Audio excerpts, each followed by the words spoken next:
இங்க 2 கூட்டணி இருக்கு. நீங்க தனியா வந்து என்ன செய்ய போறீங்கன்னு உங்க மனசுல ஒரு கேள்வி ஒன்று எழலாம். அதுக்கு நான் பதில் சொல்ல வேண்டியது நம்மளுடைய கடமை இல்லையா? ஆனா அதை சொல்றதுக்கு முன்னாடி இங்க ஏற்கனவே இருக்கிற கூட்டணியை பத்தி கொஞ்சம் நீங்க தெரிஞ்சுக்கணும் இல்லையா? இந்த காங்கிரஸ் திமுக கூட்டணி இருக்கே, அதுல காங்கிரஸ் மட்டுமே 5-6 முறைக்கு மேல இங்க ஆட்சியில இருந்தாங்க.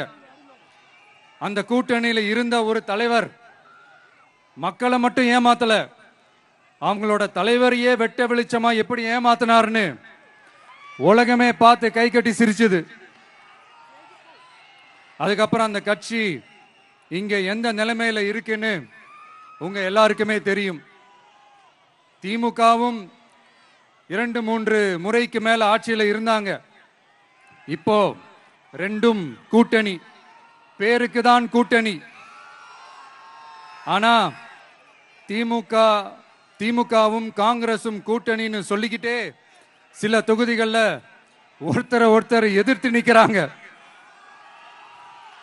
தமிழ்நாட்டிலையும் திமுக காங்கிரஸ் குழப்ப அணியா தான் இருக்குது. புதுச்சேரியிலையும் அதே மாதிரி குழம்பி போன அணியா தான் இருக்குது.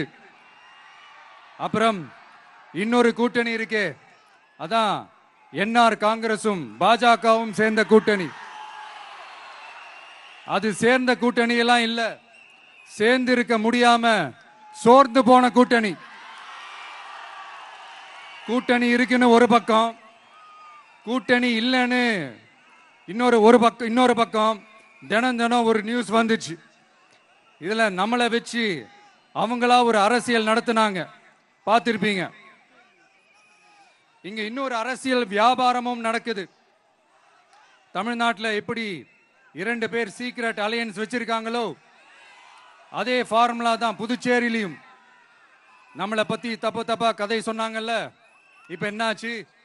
இப்ப நாம தனியா நிக்கிறப்பவே நாம யார் கூடவும் நேரடியாகவும் மறைமுகமாகவும் ஒட்டி உறவாடவே இல்லைன்னு தெரிஞ்சிருச்சு.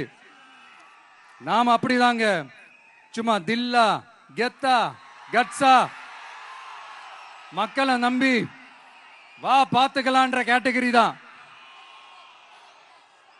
நாம நம்ம மக்கள் பக்கம் நிக்கிறோம், நம்ம மக்கள் நம்ம பக்கம் நிக்கிறாங்க.